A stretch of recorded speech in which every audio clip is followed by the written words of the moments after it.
Haleluya, puji Tuhan, salam sejahtera bagi kita semua keluarga besar GPDI LSD Magelang.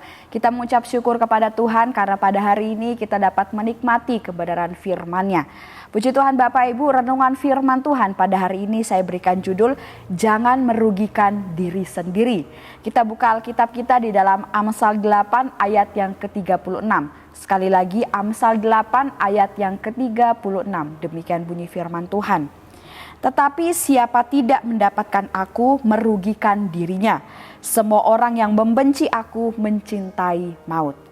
Puji Tuhan Bapak Ibu, jangan merugikan diri sendiri. Dalam Kamus Besar Bahasa Indonesia, kata rugi memiliki pengertian yang berikut. Yang pertama, tidak mendapat faedah atau manfaat. Kemudian yang kedua, tidak beroleh sesuatu yang berguna. Kemudian pengertian yang ketiga yaitu adalah sesuatu yang kurang baik atau tidak menguntungkan. Nah Bapak Ibu, saudara-saudara yang diberkati oleh Tuhan, di dunia ini jika kita bertanya kepada siapa saja mau rugi atau tidak, pasti banyak orang akan menjawab tidak mau rugi dalam bidang apapun itu. Oleh karena itu setiap orang akan selalu berusaha atau berupaya supaya selalu sukses, supaya selalu berhasil dalam setiap apapun yang dilakukan atau dikerjakan.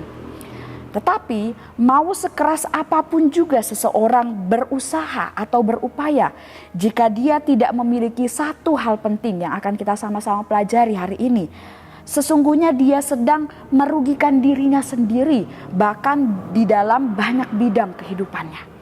Nah, oleh sebab itu Bapak Ibu, mari kita akan melihat dari renungan firman Tuhan hari ini. Kita akan mengetahui hal penting apa yang harus kita miliki supaya kita tidak merugikan diri kita sendiri. Nah, hal penting tersebut adalah hikmat Bapak Ibu. Ya, dalam ayat pokok kita tadi di dalam ayat 36 di Amsal 8 ini berkata, tetapi siapa tidak mendapatkan aku merugikan dirinya. Nah, aku yang dimaksudkan dalam ayat ini adalah hikmat itu sendiri. Nah, oleh sebab itu Bapak Ibu mari jangan merugikan diri sendiri dengan tidak memiliki hikmat Allah dalam setiap kehidupan kita. Tetapi sebaliknya, mari kita mau memiliki hikmat Allah itu supaya kita mendapat keuntungan besar yang berasal daripada Allah. Nah, yang menjadi pertanyaannya sekarang ini, mengapa jika kita tidak memiliki hikmat? Firman Tuhan berkata kita merugikan diri kita sendiri. Kita akan melihat yang pertama, karena tanpa hikmat kita tidak dikenan oleh Tuhan. Dikenan artinya disukai atau disetujui oleh Tuhan. Jika Tuhan tidak berkenan atas kehidupan kita, maka itu adalah kerugian terbesar dalam kehidupan kita Bapak Ibu. Karena sudah pasti kita tidak akan mendapatkan kehidupan kekal dan kerajaan surga yang sudah Allah sediakan bagi setiap umat-umat Tuhan. Namun Allah akan berkenan dan memberikan kehidupan kekal itu kepada siapa saja yang berhikmat. Ya, tentunya hikmat yang berasal daripada Allah. Oleh sebab itu mari kita melihat dari hal ini. Mengapa jika kita tidak memiliki hikmat Allah, kita sedang merugikan diri kita sendiri? Ya karena ketika kita memiliki hikmat Tuhan, Tuhan berkenan atas kehidupan kita. Dan dari perkenanan Tuhan itulah kita mampu menerima, kita bisa memiliki kehidupan kekal. Mahkota, ya, kehidupan yang Tuhan sediakan. Di dalam ayat yang ke-35 kita lihat di dalam Amsal 8 ini, di sana firman Tuhan berkata, karena siapa mendapatkan aku mendapatkan hidup dan Tuhan berkenan akan dia. Sudah jelas firman Tuhan berkata kita harus memiliki hikmat Allah, ya, supaya kehidupan kita dikenan oleh Allah dan kita bisa memiliki kehidupan yang kekal dan kita tidak akan merugikan diri kita sendiri. Kemudian yang kedua Bapak Ibu, kita akan melihat mengapa jika kita tidak memiliki hikmat, sesungguhnya kita merugikan diri kita sendiri. Yaitu karena hikmat lebih berharga dari apapun di dunia ini. Ayat yang ke-11 kita lihat Bapak Ibu. Di sana firman Tuhan berkata, karena hikmat lebih berharga daripada permata. Apapun yang diinginkan orang tidak dapat menyamainya. Ayat yang ke-19. Buahku lebih berharga daripada emas, bahkan daripada emas tua. Hasilku lebih daripada perak pilihan. Kita melihat jika hikmat dari ayat firman Tuhan yang sudah kita baca tadi di ayat 11 dan ayat yang ke-19. Jika hikmat dikatakan lebih berharga dari permata, dari emas tua sekalipun, lebih berharga dari perak pilihan, bahkan melebihi apapun yang diinginkan oleh banyak orang di muka bumi ini, maka betapa ruginya kita jika kita tidak memiliki hikmat Allah itu dalam kehidupan kita. Karena apa? Firman Tuhan berkata hikmat itu lebih berharga dari apapun di muka bumi ini. Semua yang memiliki nilai yang tinggi, yang berharga, yang dicari-cari orang. Hikmat melebihi semuanya itu.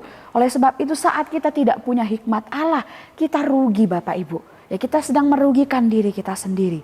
Nah, kita akan melihat mengapa hikmat lebih berharga dari apapun di muka bumi ini. Jawabannya adalah yang pertama, karena di dalam hikmat Bapak Ibu, kita dapat memiliki kecerdasan, pengetahuan, dan kebijaksanaan untuk segala bidang kehidupan kita.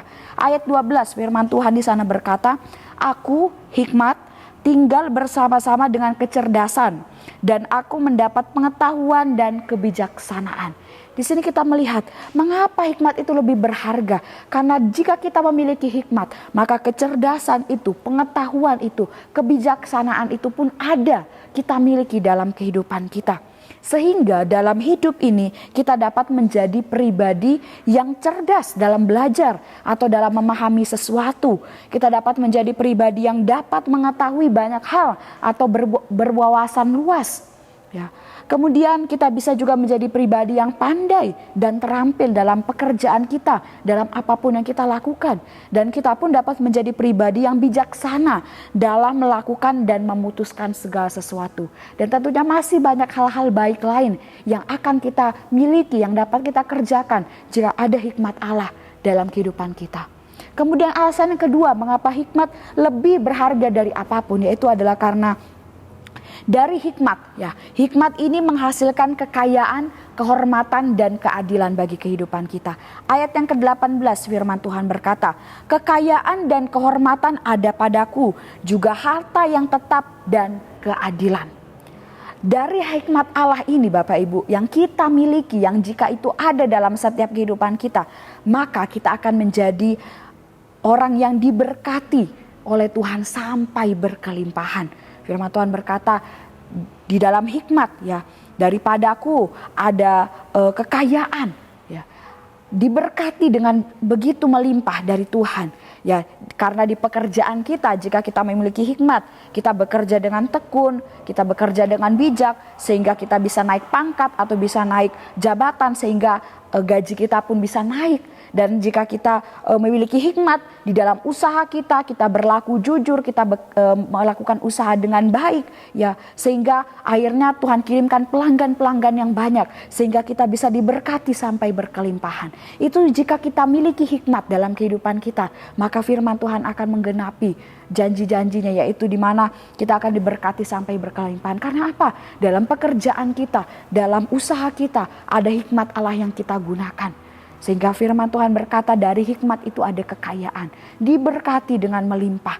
Kemudian dari hikmat Allah yang kita miliki, maka kita akan dihormati dan dihargai oleh banyak orang.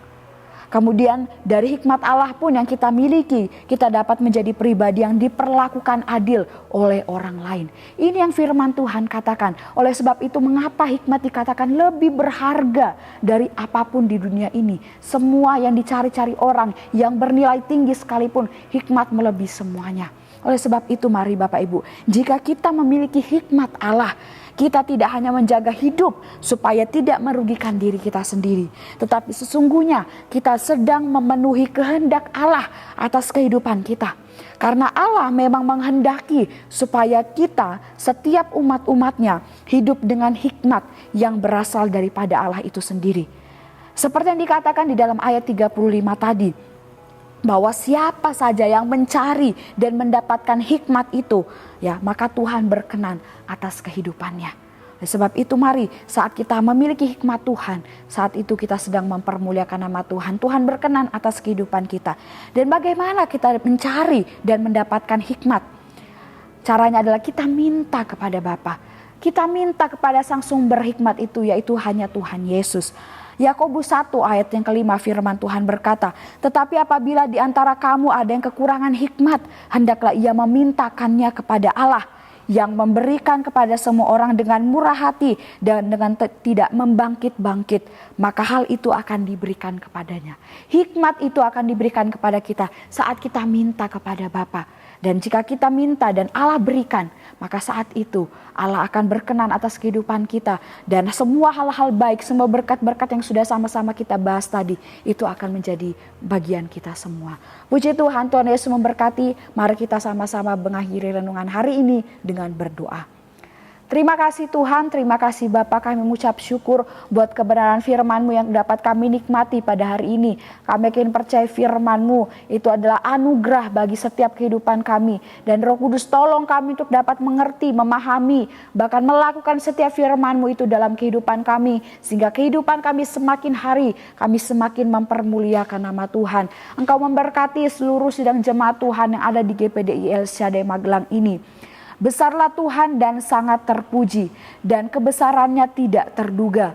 Angkatan demi angkatan akan memegahkan pekerjaan-pekerjaan-Mu dan akan memberitakan keperkasaan-Mu. Kami aminkan setiap firman-Mu ini dalam setiap kehidupan kami. Terima kasih Tuhan, kami sudah terima firman-Mu dengan penuh ucapan syukur dan sukacita. Dalam nama Tuhan Yesus, haleluya. Amin.